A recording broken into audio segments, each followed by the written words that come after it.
Anytime you have this synergy between two or more people and they make things happen, when you start breaking that up, things are never the same again. When you think about Dr. Dre, here's a cat who's always had some sort of big brother or father figure around him. Early on, it was Alonzo Williams. Then it was Eazy-E, Jerry Heller. Then it becomes Suge Knight. And so Dre was one of those cats who always needed guidance from someone else because Dre is really an artistic person. He's an artist. He's a true artist. Seemed like after a while, somebody was pulling his strings.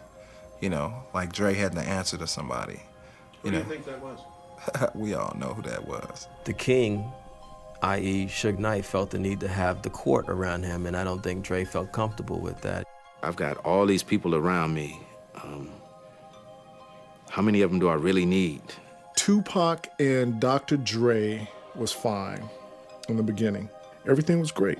I mean, you didn't see any problems. From the time that I worked there in 95 up until early 96, Dr. Dre had been in the studio twice. Pac took offense to that. He wasn't producing shit.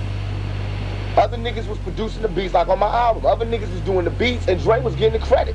Das and all the other little producers and Sass and all the ones we have, and they did the tracks. Dre wasn't doing the tracks, and Dre didn't write the lyrics. Suge basically took on the role for Tupac that he had taken on for Dre, and I don't think it's a coincidence that at a certain point, you know, Tupac started becoming the mouthpiece for Suge and started dissing Dre. He is a dope producer, but he ain't worked in years. I'm out here in the streets, you know what I mean, whooping niggas' ass, starting wars and shit, putting it down, dropping albums, doing my shit, and this nigga taking 3 years to do one song. I seen the change, like, right after we finished Murder Was the Case and we moved into Can-Am Studios and started working on the Dog Food album. I just seen that he wasn't as inspired, and it was like, it was too many thugs and niggas up there that didn't have nothing to do with nothing. It was mostly just the way the studio was, you know, and that's where I have to spend most of my time. It was not a work atmosphere anymore. It became fun and games, and the success had kicked in, and we were stars, and motherfuckers just loved being around us and bringing bullshit around us, and Dre wasn't for that. I just didn't like some of the things that were going on. There was nothing being done to stop it. Dre likes to work in an environment where he can create, and everybody's on a creative atmosphere, and it's not about what's going on in the hood, how many niggas you shot, and how much shit you done did. He don't want that. Suge took over the company. It was no mystery to nobody. I don't think Dre wanted to be a yes man for somebody, so he wanted his own situation again. So he bailed out. He says, wait, I want out of this world. I want to form Aftermath, where I'm not part of death row anymore. I want to be beyond that. I want to be with my family. I want to live.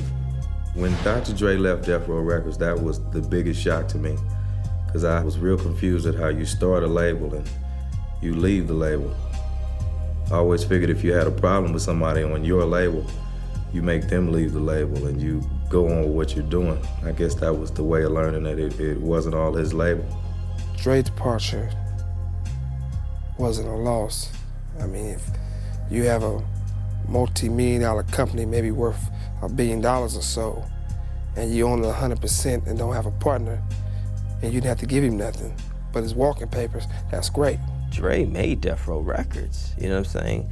And this is absurd that he's gone from one situation to another situation where he feels like he's being undercompensated.